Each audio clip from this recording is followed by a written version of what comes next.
Good evening. Good evening. जोरात. Good evening. Good evening. Good evening. ठीक. तर सगळ्यात आधी आज महात्मा ज्योतिबा फुले यांची जयंती त्यानिमित्त विनम्र अभिवादन करतो. महात्मा ज्योतिबा फुले तुम्हाला माहिती असेल कोण होतं? कोण होतं? शिक्षक. अजून कोण? अजून महान. कशामुळे महान?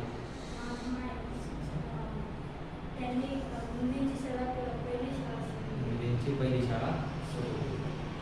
ठीक आहे, चालेल. माहिती हो, काही ना काही माहिती आहे.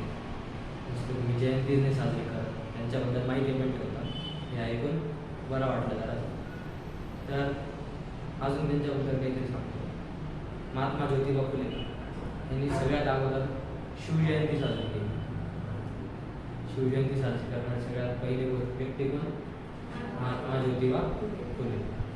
त्यानंतर त्यांनी शिवरायांवर पहिला पोवाडाही गायला होता. कोणी? महात्मा ज्योतिबा.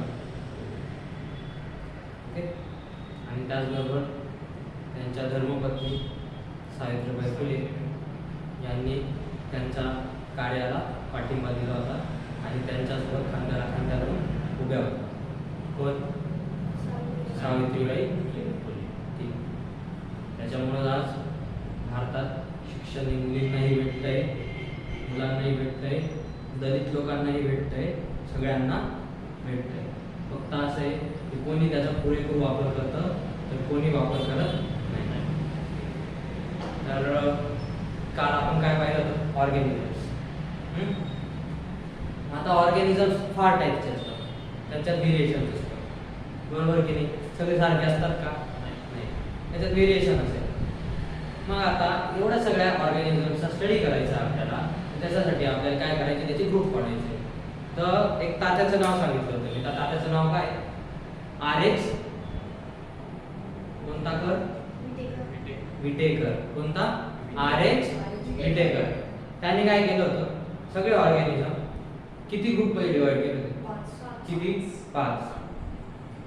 त्याला काय बोलतो आपण? 5 किंगडम क्लासिफिकेशन. 5 kingdom classification. पहिला काय? Monera, protista, fungi, Plantae, animal. कळलं? 5 ग्रुप आहे. मग आता डिवायडेशन कसं काय झालं?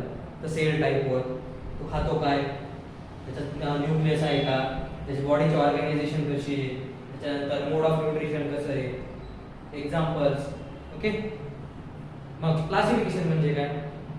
Similarities and differences among the organisms. याच्यानुसार काय केलंय? ग्रुप आणि सेटमध्ये सगळे ऑर्गॅनिझम डिवाइड करून दिले. कशावर? सिमिलॅरिटीजवर आणि डिफरन्सेसवर. काय केलं? सगळे ऑर्गॅनिझम डिवाइड करून दिले. त्यालाच काय बोलतात? Classification of organisms. कळलं? इथपर्यंत काही अडचण? पुढे जायचं आज.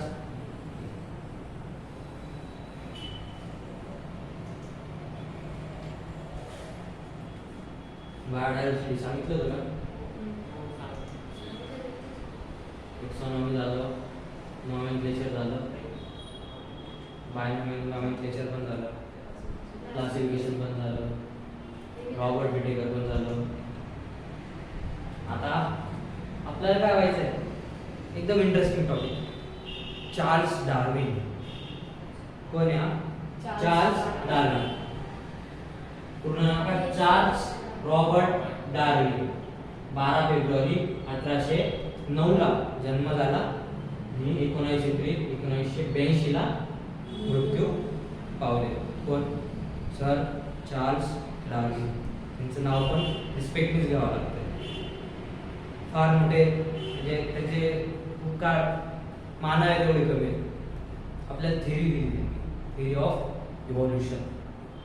Darwin theory of evolution. त्यांची थिअरी, त्यांचा एक सिद्धांत आहे डार्विनचा. त्यांचं म्हणणं असं होतं, the only fittest can survive. या जगात फक्त आणि फक्त फिटच जगू शकतो. हा जंगलाचा नियम होता. काय?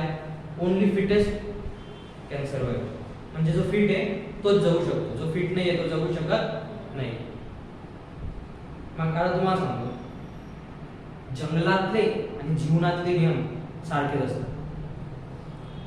Survival of the fittest. जो टिकला, ज्यांनी वातावरणानुसार स्वतःला चेंज केलं, तोच पुढे जाऊ शकतो. ज्यांनी स्वतःला वातावरणानुसार चेंज केलं नाही तो पुढे जाऊ शकत नाही. मग तो कोणी असो, काय करायचं? स्वतःला चेंज करत राहायचं. थांबला तो संपला. ऐकलंय ना? याचं म्हणणं काय होतं, जसं जसं जसं काय होतंय, चेंज होतंय वातावरणात, तसं तसं स्वतःला काय करायचं? मॉडिफाय करायचं. काय करायचं? स्वतःला मॉडिफाय. इथं जगायचं, फिट राहायचं. जो फिट राहील तोच जगू शकेल, जो फिट नाही राहणार तो जगू शकणार नाही. मग क्षेत्र कोणतंही असो, जंगल असो की आपलं जीवन असो, जो फिट राहील तोच जगू शकतो. कळलं? म्हणून कधीच थांबायचं नाही. स्विमिंग करता करता थांबून गेले, काय म्हणतात? डुबून गेले. त्याच्यानंतर वाहतं पाणी कधी खराब होतं का? पण पाणी जर थांबून गेलं तर गडून जातं, पिण्यासारखं राहतं का?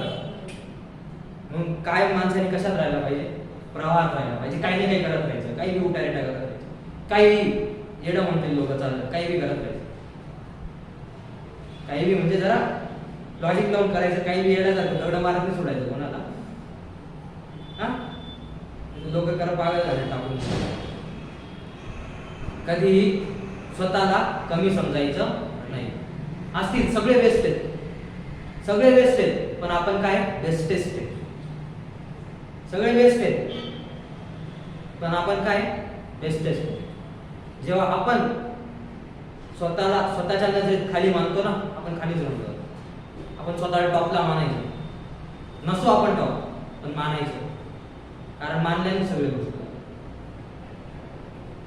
जर अब्दुल कलामाने विचार नसता केला रॉकेट उडवायचा तर इस्रो राहिलं असतं का? विचार केला ना आधी. लोक एवढे बोलले होते त्यांना. सायकलवर त्यांनी पार्ट नेले होते रॉकेटचे, सायकलवर रॉकेटचे पार्ट नेले होते. आज इस्रो कुठे आहे? त्यांच्यामुळे चंद्राच्या अशा ठिकाणी पोहोचून गेला आहे तिथं अजून कोणीच पोहोचलं नाही. आधी लोक काय बोलले त्यांना? एवढेच बोलले होते. पण आज काय? त्यांचे पुस्तकं वाचतात. विंग्स ऑफ फायर ऐकलंय ना? अग्निपंख. म्हणून कायम प्रयत्न करत राहायचे. नाही येते, नाही वाचता येते, वाचायचं. जे नाही येते ते करायचं. सायकलने चालवता येते, सायकल चालवायची. पोहता नाही येते, पोहायचं. डायरेक्ट विहिरीत उड्या मारायच्या, नाही तर मरून करून जसं माझ्यावर नाव येईल नाही तर सर बोलले पोहायचं, टाका विहिरीत उड्या. जय महाराज. कार्यक्रम फिक्स. असं काही करू नका. आधी काय? प्रॅक्टिस करा. Practice makes man perfect. पण आपल्याला परफेक्ट बनायचं नाही. जो परफेक्ट असतो त्याची वाढ होत नाही. परफेक्ट म्हणजे काय? जो परिपूर्ण आहे. माणूस कधीच परिपूर्ण राहत नाही. स्वतःला जर कोणी परफेक्ट बनत असेल तर काय समजून घ्यायचं? याची वाढ थांबली, हा पुढे वाढू शकतच नाही. काय बोलायचं? बेटर, बेस्ट अजून बेटर व्हायचा प्रयत्न करा. बरोबर? डार्विन भाऊचा सिद्धांत तोच होता. जंगलात किंवा पूर्ण पृथ्वीवर तोच जिवंत राहू शकतो जो काय करेल? वातावरणानुसार स्वतःवर बदल करेल. बरोबर की? स्वतःला बदल करेल. आपण लहान होतो, काय? रेंगायचो. आपण जर रेंगतच राहून गेलो असतो आपण इथपर्यंत आलो असतो का? काय केला आपण? बदल केला की? बदल काय गरजेचा आहे की? कळलं? याचं म्हणणं असं आहे की जो स्वतः बदल घडून आणल तोच पुढं जिवंत राहू शकेल. मादा माणूस आहे, माणसाने काय केला, बदल घडवला स्वतः. आधी काय करायचं, अश्मयुगात कच्चं मांस खायचं, कंदमुळं खायचं. नंतर काय कळलं, शेती कळली. नंतर काय कळलं, कच्चं मांस आहे त्याला शिजवतात कसं काय ते कळलं. आग कळली, चाकं कळली. हळूहळू प्राण्यांचा वापर कसा करायचा ते कळलं. मग आज इथं आहे ना माणूस, आज माझ्यासमोर कॅमेरा आहे, माझ्यासमोर स्क्रीन आहे, माझ्यासमोर व्हाईट बोर्ड आहे. कशामुळे, आपण काय केलं, स्वतः चेंज केला. प्रत्येक दिवस काय पाहिजे, कालपेक्षा बेटर झाला पाहिजे. 0.1% ने काय झालं पाहिजे, बेटर. काही नाही, 1% का होईना बेटर झाला पाहिजे. 1% नाही तर 0.001% बेटर झाला पाहिजे, मायनस नाही गेला पाहिजे. ठीक आहे, जाईल कधी कधी मायनस, पण तसा तो वापस कव्हर पण करता आला. कळलं. आज अभ्यास नाही झाला ना, टेन्शन नाही घ्यायचं. आज नाही झाला, उद्या 3 तास अभ्यास करायचा. सिंपल आहे, काहीच नाही, सिंपल आहे एकदम. फंड जास्त टेन्शन घ्यायची गरज नाही. फक्त काय, रोज बेटर आहे. आज 1 पुशअप मारा, उद्या 2 मारा, परवा 3 मारा. 30व्या दिवशी किती पुशअप जाते, 30 जाते. 30 नाही तर 20 जाते. पण पहिल्या दिवसापेक्षा तिसऱ्या दिवसात काय, 30व्या दिवसात काय बदल आहे की नाही, चेंज आहे. चेंज महत्वाचा आहे ना. सगळी गोष्ट कुठे येऊन थांबते, चेंजवर. जो स्वतः चेंज करल तोच पुढं जाईल. एवढंच आहे भाऊचं म्हणणं. English naturalist and geologist best non for the his contribution to evolutionary theory. He established that all species of life have descended over time from common ancestors, and in joint publication with Effort Russell Wallace introduced his scientific theory that this branching pattern of evolution resulted from process that is called natural selection, in which the struggle of existence has similar effect to the artificial selection mode selective breeding. काही याचं म्हणणं काय, सगळे organisms आहेत, त्यांचे एन्सेक्टर काय होते काही काळात आधी. एन्सेक्टर्स म्हणजे काय, पूर्वज. ते काय होते, कुठे ना कुठे सेम होते. तुम्हाला 10th ला पुस्तकात दिलेलं असेल, वटवाघूळ, फिश, ह्युमन याची फिगर आहे. आणि जेव्हा आत बेबी असतो ना पोटात, तेव्हा पहिलं 1 किंवा 2 वीक सगळ्यांचं आहे ना, ते ग्रोथ व्हायची प्रोसेस असते ना, सेम असते. दिलंय ना, सगळे कसे दिसतात त्याच्यात, सेम दिसतात गर्भामध्ये. त्याच्यावरनं काय कळतं की कुठे ना कुठे आपले सेक्टर काय सेम होते. ओके, एवढं सांगायचं भाऊनी प्रयत्न केला आहे. आता Carolus Linnaeus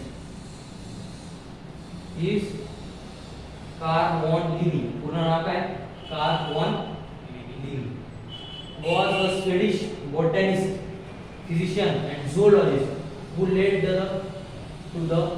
the foundations for the modern biological naming scheme of binomial nomenclature. Binomial nomenclature जे असतं या भाऊनी शोधून काढलं. He is known as the father of modern taxonomy. काल पाहिलं होतं आपण. टेक्सॉनॉमीचा फादर कोण, Carolus Linnaeus. And is also considered one of the fathers of modern ecology. Ecology म्हणजे काय, आपण आहे. इकॉलॉजी म्हणजे तुम्हाला सांगितलं होतं नाही ना, इकॉलॉजी म्हणजे ना असं सायन्स की लिव्हिंग बीइंग्स आणि त्याच्या आजूबाजूला जे घटक आहेत त्यांची रिलेशनशिप याचा स्टडी करणे म्हणजे काय, इकॉलॉजी. म्हणजे आपण आहे, आपल्या आजूबाजूला काय झाड आहे, वातावरण, डोंगर आहे, यांचा स्टडी करणे, आपल्या एकमेकांसोबत रिलेशनशिप कशा चालतात यांचा स्टडी करणे म्हणजे काय, ecology.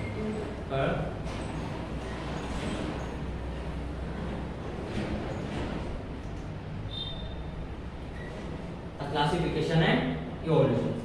Classification of life forms is closely related to their evolution. Classification कसं केलंय, इव्होल्यूशनला क्लोजली काय रिलेटेड क्लासिफिकेशन. जसं जसं इव्होल्यूशन होतंय बघा, आता मोनेरा होता, मोनेरात कोणती सेल होती, प्रोकॅरियोटिक होती ना. मोनेरात कोणती सेल होती, प्रोकॅरियोट इव्होल्युशन झालं. प्रोटिस्टा मध्ये कोणती आली?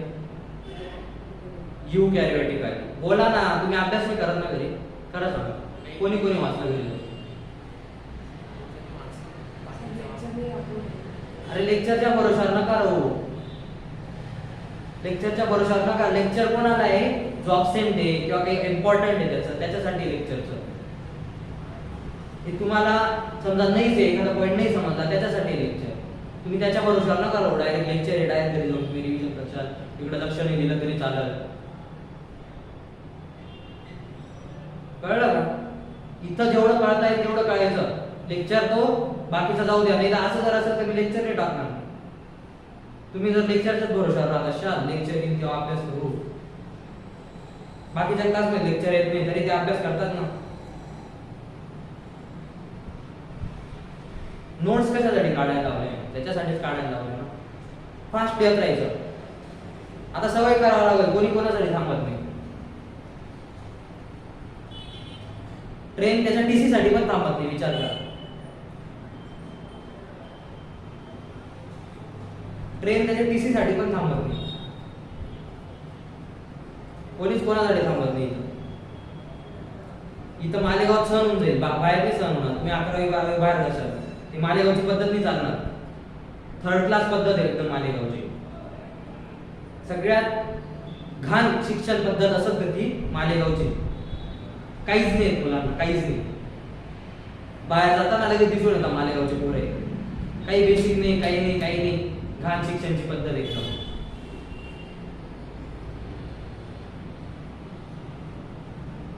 कोणी थांबणार नाही कोणासाठी. तुम्हालाच करायचंय स्वतः. लिहत राहायचं, नोट्स काढत राहायच्या, रनिंग नोट्स काढायच्या. कॉलेजला प्रोफेसर बघा, तुम्ही बोलशाल ना सर थांबा, काही बी घाण बोलून पडतील ते प्रोफेसर लोक. त्यांना काही संबंध नाही. कळलं का? प्रॅक्टिस करून घ्या. हे तुम्ही 10वी साठी नाही शिकत आहे, पुढच्या लाईफ साठी शिकताय. इथं जर तुमचं टार्गेट 10वीचं असेल ना, इथं सोडून द्या क्लास, मोकळे. तुम्ही सर फक्त 10वी साठी शिकत असाल, 10वी पास व्हायची, सोडून द्या क्लास. आत्ताच्या आत्ता निघून गेले, काही फरक नाही पडत. तुमचं एम मोठं पाहिजे. काहीच नाही 10वी कोणी पास होऊन जातो. माझे मित्र त्यांना इंग्लिश वाचता नाही यायचं 10वीला 97% 98%.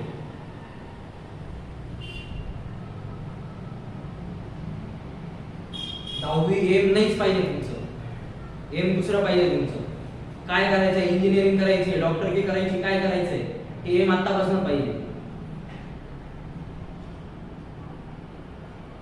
12वी पर्यंत नुसता निवड टाइमपास चालतो, काही नाही राहत 12वी पर्यंत. 10वीत काय 12वी तशीच असते. पण लाईटर तेव्हा 12वीला स्क्वॉड येतो ना, तेव्हा लागतात तुमचे लाईटर.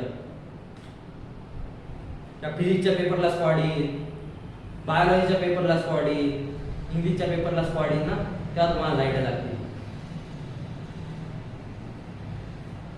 कळलं? अभ्यास सगळं आत्तापासूनच पाडा. ऍटलीस्ट कुठं तरी कॉलेज भेटेल तुम्हाला, जिथं तुम्ही मानवरती करून जगू शकशाल. नाही तर मॅनेजमेंट कोटात ऍडमिशन घेऊन डिंगा अक्षाल.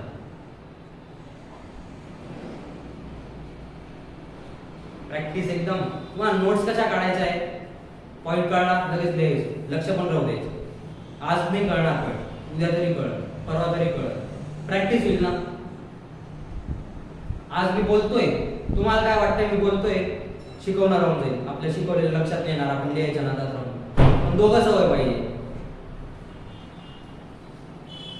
दोघं सवय पाहिजे. माणसाचं ऐकलेलं पण जास्त लक्षात राहत नाही आणि लिहिलेलं पण नाही राहत. पण तुम्हाला दोघं करायचंय. ऐकायचं पण आहे, लिहायचं पण आहे. ऐकतोय त्यासोबत लिहितो पण आहे, आणि त्याच्यासोबत समजून पण घ्यायचे. टाइम लागेल पण प्रॅक्टिस करशाल तेव्हा.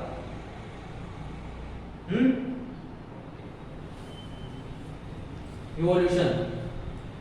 Most life forms that we see today have risen by accumulation of charge in its body design that allow the organism processing them to survive better.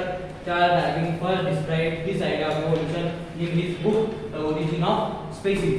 Evolution म्हणजे काय? Most of life forms काय करून आले? त्यांच्या याच्यात changes करून घेतात. त्यांच्या बॉडीत काय करून घेतात? ते चेंजेस. ते चेंजेस करून घेतल्यामुळे काय होतंय त्यांची लाईफ अजून सोपी होते.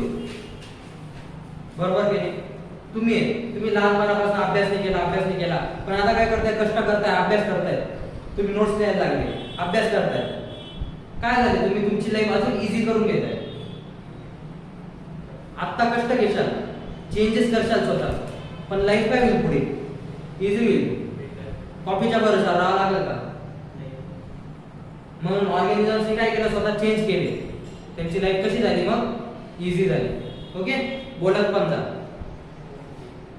मग हे कोणी सांगितलं? चार्ल्स डार्विनने सांगितलं. त्याच्या पुस्तकात काय नाव होतं त्याच्या पुस्तकाचं? The origin of species. कोणी लिहिलं हे पुस्तक? Charles Darwin Tatya. Okay, classification and evolution कळलं? पुढे जायचं? ठीक आहे, आता सांगत जा, 1-2 मिनिटं थांबत जाईल.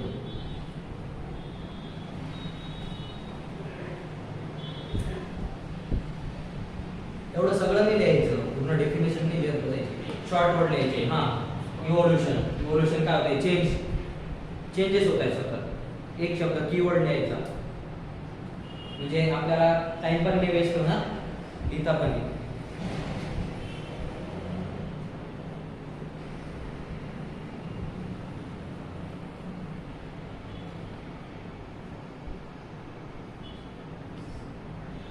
चला, समजा काय आता क्लासिफिकेशनचे बेसिक्स काय लक्षात द्या. 5 किंगडम सिस्टम इकडे बसून जायचं असं बरोबर. 5 kingdom system of classification has been suggested by R.H. Whittaker. 5 kingdom क्लासिफिकेशनची सिस्टीम आहे, कोणी केली? R.H. Whittaker. Whittaker has based his classification scheme of the following 3 levels of organization. मग याने क्लासिफिकेशन कशाच्या याच्यावर केलं? खालचे 3 लेवल आहेत. प्रोकॅरियोटिक वेगळे केले, युकॅरियोटिक वेगळे केले, युनिसेल्युलर वेगळे केले, मल्टीसेल्युलर वेगळे केले. मोड्स ऑफ न्यूट्रिशन, फोटोसिंथेसिस वेगळं केलं, absorption from the environment and ingestions. हे काय केलं त्यांनी? मोड ऑफ न्यूट्रिशन केले वेगवेगळे. ओके, ते फोटोसिंथेटिक आहे ते वेगळ्या ह्याच्यात टाकले, जे सॅप्रोफायटिक आहे ते वेगळ्या ह्याच्यात टाकले, जे किमोसिंथेटिक आहे ते वेगळ्या ह्याच्यात टाकले. यानुसार काय केलं त्यांनी? 5 किंगडम क्लासिफिकेशन केलं. 3 पॉइंट आहे ते लक्षात ठेवायचे. The prokaryotic versus eukaryotic, multicellular versus unicellular आणि मोड्स ऑफ न्यूट्रिशन. ओके,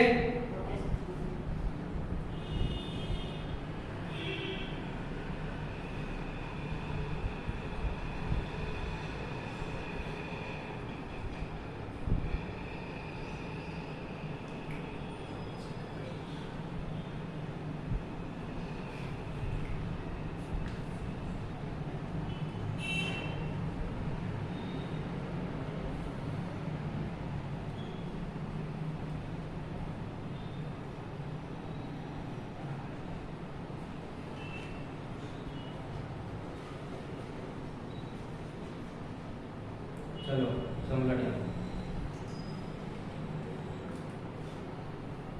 मग आता आपण 5 किंगडम पाहिले बरोबर,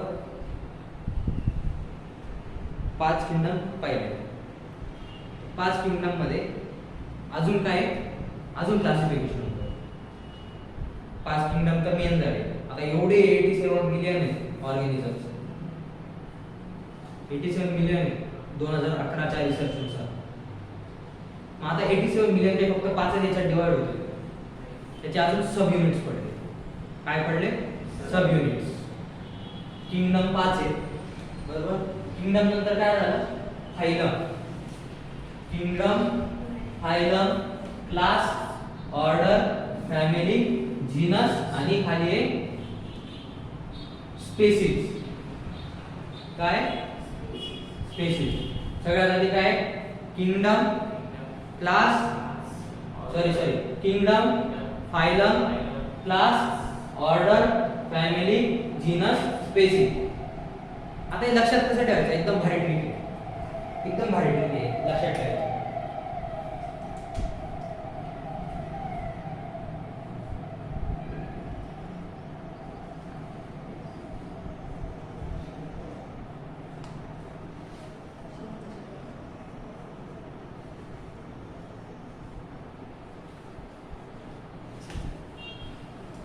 हे बघा इकडे लक्ष द्या, लक्ष द्या ना, एकदम भारी पैकी हे एवढं आठवण नाही राहणार नाही का. मग एक ना एक येडा बावळट मुलगा होता, एक स्टोरी नाही का मस्त. एक मुलगा होता, त्याच्याकडे काय होतं माहिती का, अजून एक त्याचा मित्र घरी आला. छोटे छोटे पोरं होते, बावळट होते. त्याचा मित्र घरी आला, त्याच्याकडे मांजर होती पाळलेली. त्या भाऊनी काय केलं माहिती का, किड्स फूड कॅट. त्याने काय केलं, पोरांनी कॅट कशावर ठेवली, ऑन फायर गॅस स्टोव्ह. स्टोव्हवर कॅट ठेवून दिली, मांजर ठेवून दिली. एवढंच झालं. नंतर पुढचं काय झालं काही माहिती नाही. पोरं आले, kids food cat on fire gas stove. जळत्या चुल्यावर काय ठेवून दिली, मांजर. त्यांना काहीतरी मांजर कबाब खायचा काही विचार असेल त्यांचा, विचारायचा. मग आता याच्यावरनं तुम्हाला कसं काय हे करता येईल. पहिला लेटर किड्स के म्हणजे kingdom, food P phylum, cat class, on order, fire family, gas genus, stove species.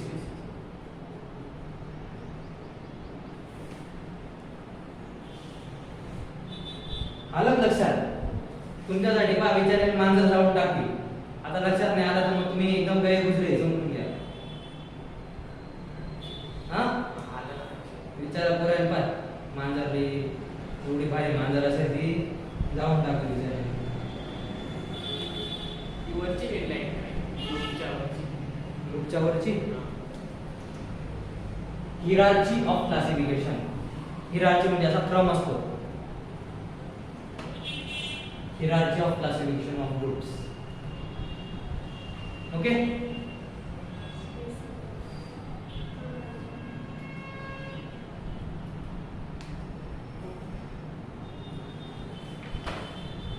आलं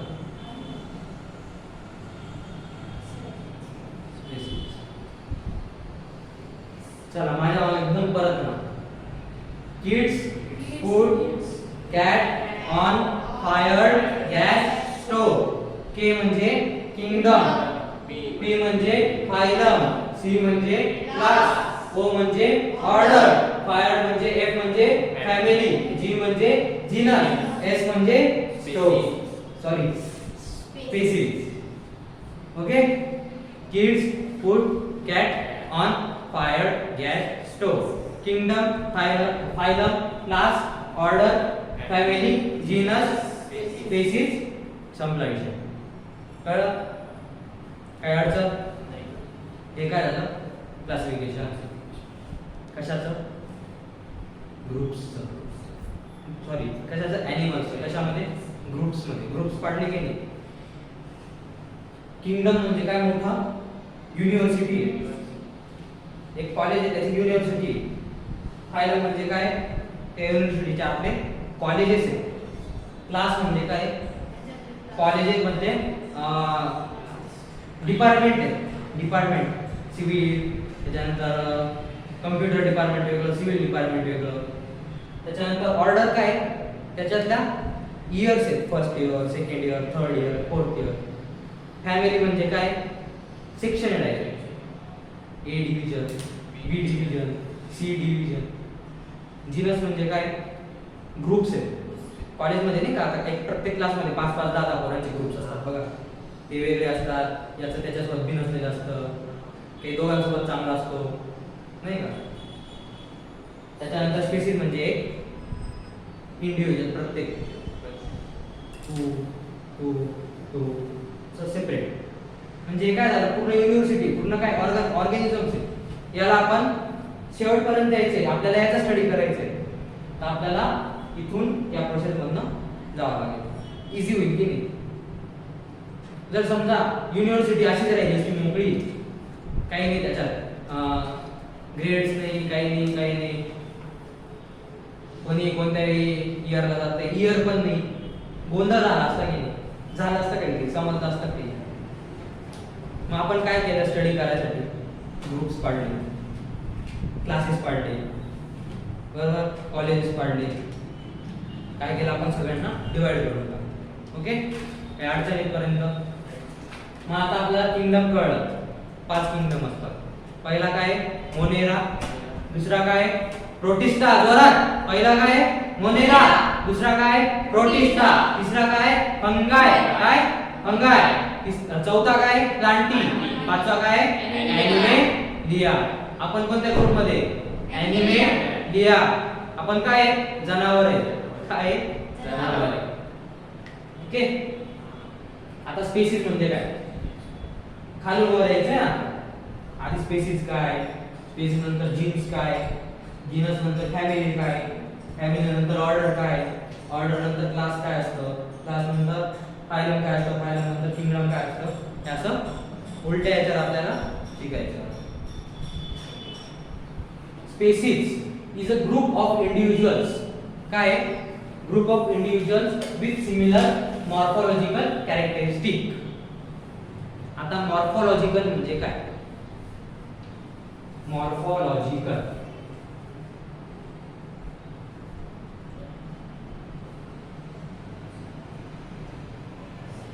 इकडे लक्ष द्या. इकडे लक्ष दे. मॉर्फोलॉजी म्हणजे काय? मी सगळ्यात आधी काय बोललो होतो? सबसे पहले तो अपन को क्या करना है? घबराने का नहीं है. Okay, simple. काय करायचं? मॉर्फोलॉजी ना, मोठे शब्द आले तर ब्रिटिशांची टेक्निक वापरायची. फोडा आणि राज्य करा. मॉर्फो फोडला आणि लॉजी फोडले का शब्द. आता मॉर्फो म्हणजे काय? लॉजी म्हणजे काय? लॉजी म्हणजे एखाद्या गोष्टीचा काय करणे? स्टडी करणे. काय करणे? स्टडी करणे म्हणजे logy. Biology. Okay, ecology, geology, morphology म्हणजे काय? एखाद्या गोष्टीचा स्टडी करणे. आता मॉर्फो म्हणजे काय? एखादी गोष्ट आहे, एखादा ऑर्गॅनिझम आहे, त्याचे बाहेरचे दिसणारे जेवढे काही फीचर्स असतात त्यालाच काय बोलतात? मॉर्फोलॉजी. आता ते बाहेरून काय दिसतं आपल्याला? एखादा तू आहे, बाहेरून काय? तो चेहऱ्याचा रंग सफेद आहे, डोक्याचे केस तांबडे, बरोबर की? हाईट मीडियम आहे, हालत पतली आहे, खात पितली. हे काय आपण बाहेरून ऑब्झर्व केलं. झाड एखादं, झाडाला काय बघतो आपण? झाडाचे बाहेरचे कॅरेक्टर्स. पानं कसे? जास्त हिरवे पण नाही, जास्त डार्क ग्रीन पण नाही, बरोबर. त्याच्यानंतर जास्त झाड मोठं पण नाही, जास्त छोटं पण नाही. हे काय पाहिलं आपण? बाहेरचे फीचर्स पाहिले. मग आता स्पेसिस म्हणजे काय? Species is group of individual. असा ग्रुप आहे इंडिव्हिज्युअलचा similar morphological characteristic. Similar morphological characteristic म्हणजे बाहेरचे फीचर सिमिलर आहे. माणूस आहे, काय आपण माणूस, आपल्याला काय? 2 हात आहे, 2 पाय, 2 डोळे, 2 कान आहे, 1 नाक आहे, 1 तोंड आहे. प्रत्येकाला आहे का नाही? अनावधानाने एखाद्याचं 1 पाय नसतो किंवा एखादा जास्त असतो. प्रत्येकाला काय असतं? 10 बोटं, हाताला 10 बोटं, पायाला 10 बोटं. ओके, मग काय आपले सिमिलॅरिटीज आहे की नाही मॉर्फोलॉजिकल. मग आपण काय झालो? वेगळ्या ग्रुपमध्ये आलो. काय आलो? वेगळ्या याच्यात. त्याच्यानंतर which are able to breed among the themselves and produce offspring of their own kind. Individuals of the same species resemble each other closely both structurally and functionally. मग हे जे इंडिव्हिज्युअल असतात एका स्पेसिस मध्ये, हे कसे असतात? एकमेकांना सारखेच असतात जवळपास. ओके, स्पेसिस म्हणजे काय? मॉर्फोलॉजिकल कॅरेक्टर्सवर आपण काय केलं? प्रत्येकाचं काय केलं? डिवायडेशन करून टाकलं. कशावर? मॉर्फोलॉजिकल कॅरेक्टरवर. ओके,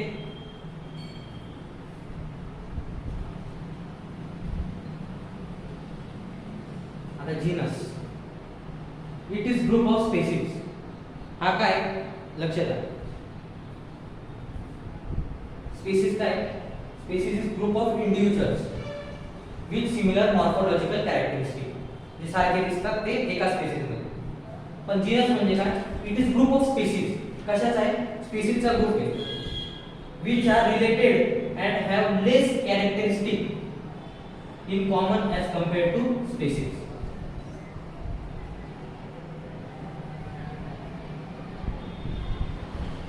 लक्षात आहे का? It is group of species. काय? स्पीसीजचा ग्रुप आहे. तुम्ही ना लिहिता आहे, लक्ष पण देत नाही आहे. चिव लागावला होता तुमच्या पूर्ण असं ते कावरे बावरे होऊन जात आहे. पहिल्यांदा अभ्यास करताय ना, असं होतं सुरुवातीला, समजू शकतो मी. सवय पडेल. हो पडेल सर. टप देशाल तुम्ही जर टिकून गेले ना, त्याने नाही मला टप देऊन देशाल सगळ्यांना. फक्त टिकून जा. ओके.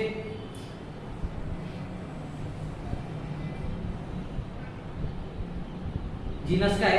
Group of species. स्पीसीजचा काय? ग्रुप आहे. which are related and have less characteristic in common. characteristic कसे? less आहे compared to species. कसे? species ला कंपेअर केलं तर काय त्याचे characteristic less आहे. members of genus have identical reproductive organs. हे काय? जीनस असतात ज्यांचे ऑर्गन्स आहेत, रिप्रोडक्टिव्ह ऑर्गन्स, हे कसे? सेम आहे. कसे? आयडेंटिकल आहे रिप्रोडक्टिव्ह ऑर्गन्स. जीन म्हणजे ना, ज्यांचे रिप्रोडक्टिव्ह ऑर्गन्स काय आहे? सेम आहे, आयडेंटिकल आहे. ते कशात येते? जीन्स मध्ये. मग आता काय केलं आपण? ज्यांचे काय रिप्रोडक्टिव्ह ऑर्गन्स सेम आहे, पण काय मॉर्फोलॉजिकल चेंजेस आहेत, जरा थोडेफार चेंजेस आहेत. आता फॉर एक्झाम्पल हे 3-4 काय ऑर्गॅनिझम्स.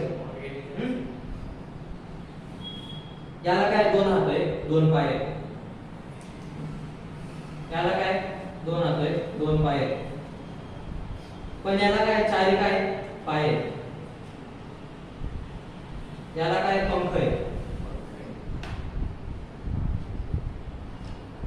हे मॉर्फोलॉजिकली सेम आहे का सगळे? स्ट्रक्चर सेम आहे काय? नाही. पण याचे रिप्रोडक्टिव्ह ऑर्गन्स काय? रिप्रोडक्टिव्ह ऑर्गन्स काय? सेम. मग आता यांचे रिप्रोडक्टिव्ह ऑर्गन्स सेम आहे, ते कशात जातील? जीनस मध्ये. कशात? जीनस. यांचे रिप्रोडक्टिव्ह ऑर्गन्स आयडेंटिकल आहेत,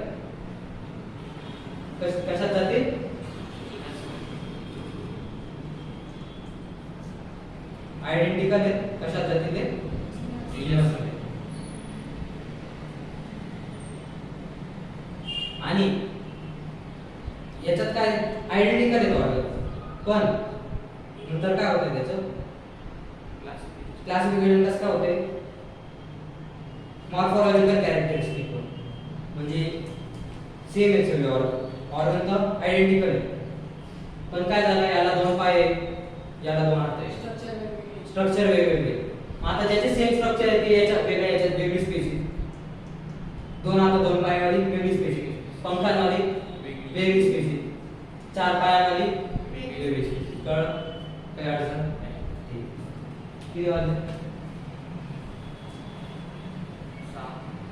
करेक्ट. ठीक आहे.